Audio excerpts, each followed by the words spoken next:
लाडला मुख्यमंत्री कहता है, लाडला आप कहने के लिए हैं, और कोई बीमार है तो उसको आप दिखा नहीं सकते हैं, उसकी मेडिकल बुलेटिन जारी करके उनको एक अच्छे अस्पताल में इलाज करवाइए भाई। भ्रष्टाचार क्या बच्चा राय जी विधायक का चुनाव लड़ना चाह रहे हैं कहीं से?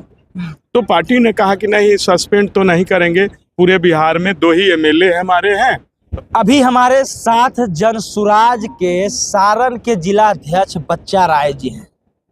इनसे जानने के प्रयास करेंगे कि पहले आप दूसरी पार्टी में थे, जनसुराज ज्वाइन करने का रीजन क्या रहा, और बिहार में चुनाव का सरगर्मी तेज हो गया है।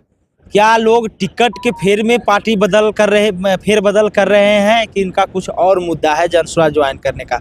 सबसे पहले बच्चा राय जी, आपका स्वागत है आपके चैनल पर। आपके सब्सक्राइब को सबको नमस्ते बच्चा राय की तरफ से। ये बताइए, सबसे पहला सवाल ये रहेगा कि आप पहले सीपीआई में थे और अब जनसुराज में ज्वाइन कर गए, इसका रीजन क्या हुआ? क्या सीपीआई में आपको कमी दिखी? ये सीपीआईएम में था, सीपीआई नहीं, सीपीआईएम मार्क्सवादी कम्युनिस्ट पार्टी उसको बोला जाता है। तो सीपीआई में हम लोग बहुत दिन से काम किए, 35 साल काम किए।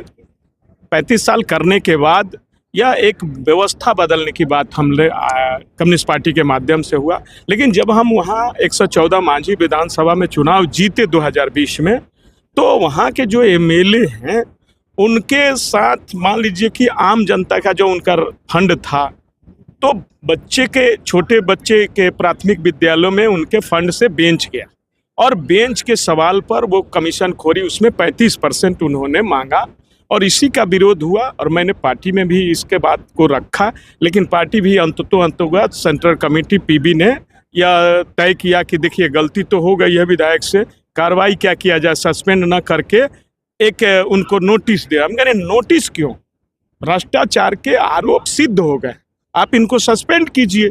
तो पार्टी ने कहा कि नहीं, सस्पेंड तो नहीं करेंगे, पूरे बिहार में 2 ही एमएलए हमारे हैं, तो कम्युनिस्ट पार्टी की थू हो जाएगी, तो इसलिए हम सस्पेंड नहीं कर सकते हैं, आप थोड़ा सा कंप्रोमाइज किया। हमने कंप्रोमाइज, उसके बाद हम पर यह दबाव बनाया गया कि आप पार्टी मेंबर हैं, आप डीएम के पास जो कंप्लेन किए हैं बेंच का, स्कूल का, उस वापस ले लिया। हमने कहा कि ठीक है, हम आपके पार्टी मेंबर हैं तो आप दबाव बना सकते हैं। मैंने पार्टी मेंबर से रिजाइनेशन लगा दिया और कहा कि मैं आपके पार्टी में मेंबर नहीं हूँ, मैं अब आम जनता हो गया हूँ, तो आपका अधिकार हमारे ऊपर ख़त्म है।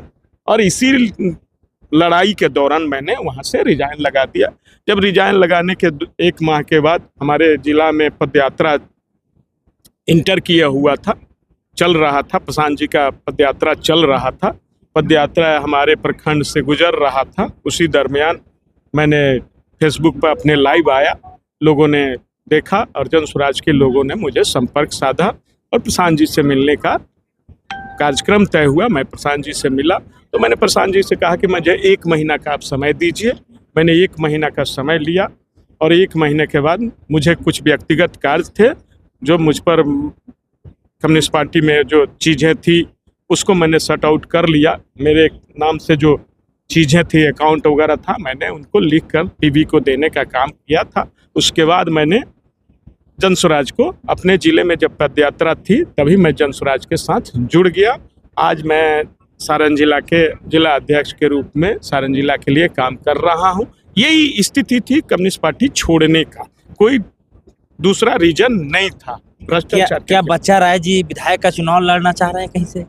हाँ, मांझी से 114 मांझी विधानसभा से मैं जनसुराज में अपनी आवेदन दिया हूँ, और कोशिश भी लगा हुआ है, तैयारी चल रही है। पूरे मांझी विधानसभा में 35 वर्षों से जो हमने कम्युनिस्ट पार्टी के लिए काम किया था, उन लोगों के बीच आज भी हम अपने जो ज़मीन, लोगों के बीच जो ज़मीन वितरण हमने कराया है, सरकारी ज़मीन को या महंत के ज़मीन को, मैंने सैकड़ों लोगों को ज़मीन पर बसाने का काम किया है। उन लोगों के बीच आज भी मैं जाता आता हूँ, और जनसुराज के लोगों के माध्यम से पूरे मांझी विधानसभा के अंदर मेरा सब कार्य चल रहा है। उसी आलोक में पार्टी जो निर्णय करेगी उस आलोक में हम वहाँ लड़ेंगे। पार्टी अगर निर्णय करेगी कि बच्चा राय जी मांझी से लड़ेंगे तो निश्चित रूप से लड़ेंगे, हमारी तैयारी चल रही है।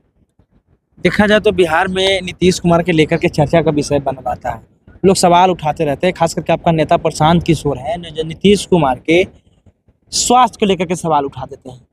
क्या बच्चा राय जी बता सकते हैं कि नीतीश कुमार का स्वास्थ्य बिल्कुल ठीक है या बिल्कुल खराब? बिल्कुल रूप से उनका स्वास्थ्य खराब है, ये प्रशांत जी नहीं कह रहे हैं, आज से 2 साल पहले आप जाएंगे तो भाजपा के प्रदेश अध्यक्ष सम्राट चौधरी हों या दूसरे लोग, सुशील कुमार मोदी हो, ये सारे लोग बोल चुके हैं। राजद के कई एमएलए लोग बोले हैं।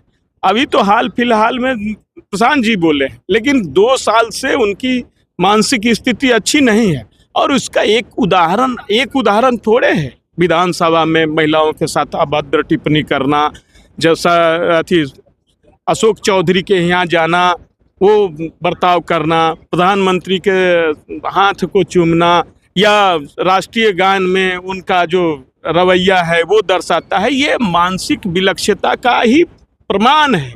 वो तो खुद मान लीजिए कि सोशल मीडिया के अंतर्गत चल रहा है, उसमें कहना क्या है? अगर मानसिक रूप से वो बीमार नहीं है तो वो हरकत क्यों कर रहे हैं? ये हरकत होती है। जब आप मानसिक रूप से विच्छेद हो जाएंगे तो ये हरकत आप चालू कर देंगे। वही नीतीश कुमार की हरकत हो रही है। तो क्या लगता है नीतीश कुमार को लेकर के बिहार के जनता? हम प्रधानमंत्री जी से कहना चाहते हैं कि भाई आपके उस सहयोगी हैं, अगर आपके सहयोगी 20 वर्षों से, आपके 30 वर्षों से सहयोगी हैं, कम से कम भाई उनके लिए आप दया का पात्र दिखाइए। उनका बड़े अस्पताल में आप इलाज करवाइए। इलाज करवाएंगे तो ठीक हो सकता है। कोई बीमारी है कि जन्मजात थोड़े है, उसकी इलाज हो सकता है, वो दुरुस्त हो सकते हैं। हम उनके गठबंधन के लोगों से यह कहना चाहते हैं कि भाई आपके सहयोगी हैं, उनका इलाज आप लोग करवाइए। देखिए, बहुत बड़ी बात बोल रहे हैं कि प्रधानमंत्री मोदी जी थोड़ी सी दया नीतीश कुमार पर भी दिखाइए, क्योंकि नीतीश कुमार को प्रधानमंत्री मोदी जी ने लाडला मुख्यमंत्री कहा है। हाँ, लाडला मुख्यमंत्री कहता है। लाडला आप कहने के लिए हैं, और कोई बीमार है तो उसको आप दिखा नहीं सकते हैं। उसकी मेडिकल बुलेटिन जारी करके उनको एक अच्छे अस्पताल में इलाज करवाइए भाई, कि वो स्वस्थ हो जाएं। ये कोई बीमारी बड़ी तो नहीं है कि मतलब कि जिंदगी भर रहेगी। आप इलाज करा सकते हैं। चलिए, तो बाकी आप क्या कुछ सोचते हैं इस वीडियो के बारे में? इनको बातों को आप कितना अमल करते हैं, इसके बारे में बताइएगा। बाकी करते हैं वीडियो के समाप्त। जय हिंद।